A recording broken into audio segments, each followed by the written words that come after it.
கிரிஜா திருமுருகன் பேசுறேன். அனைவருக்கும் இனிய அட்சய திருதியின் திருநாள் நல்வாழ்த்துகள்ங்க. இன்னைக்கு தங்கம் வாங்கலாமா வாங்க கூடாதா அப்படின்ட்டு நிறைய பேருக்கு ஒரு யோசனை கேள்வி அது மாதிரி இருக்கு. என்னன்னா இன்னைக்கு தங்கம் வாங்கலாம். எதனால வாங்கலாம்னா உங்களுக்கு தேவையாக இருக்கிற பட்சத்துல, இல்ல நீங்க சேமிக்க போறீங்க, இல்ல ஏதோ ஒரு ஃபங்க்ஷன் வருது அதுக்கு அப்படிங்கிறப்ப மட்டும் வாங்கலாங்க. மத்தபடி அச்சய என்றாவே வளருதல், அதாவது இன்னைக்கு எது செய்தாலும் அது வளர்ந்துட்டே இருக்கும். அதனாலதான் நம்ம சரி தங்கம் வாங்கினா வாங்குவோமோ அப்படின்னு நினைச்சிட்டு இது பண்றல. நீங்க தானம் செய்யுங்க. தானம் செய்தீர்கள் என்றால் அது உங்களுக்கு புண்ணியம் பல மடங்கு பெருகும். அதே போல் இறை வழிபாடு செய்யுங்கள்.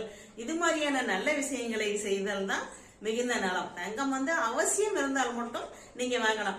அப்படியே இன்னும் பிராக்டிக்கலா எடுத்துக்கிட்டீங்கன்னா இன்னைக்கு நிறைய ஆஃபர் போடுவாங்க இல்லையா, கிராமுக்கு இவ்வளவு தள்ளுபடி அது இதுன்னு. அது மாதிரி இருக்கிறப்ப அது வேணா நீங்க யூட்டிலைஸ் பண்ணிக்கலாம். அதனால தங்கமே வாங்கியே ஆகணுங்கிற கட்டாயம் இல்ல. உங்களுக்கு தேவையாக இருந்தால் வாங்கலாம். நல்ல தானங்களை செய்வதும், அதே போல இறைப்பணியில் ஈடுபடுவதும், அதே போல உங்களுக்கு பிடித்தமான செயல்களை செய்யுங்கள். புன்னகையோடு இருங்கள். ஏன்னா அதுதான் நம்மளுக்கு அன்றாடம் அது ரிப்பீட் ஆகிட்டே இருக்கும். சொல்ல போனா ரிப்பீட் ஆகுற மாதிரி எந்த விஷயங்கள் உங்களுக்கு பிடித்தமானதோ அதை இன்றைக்கு செய்யுங்கள்.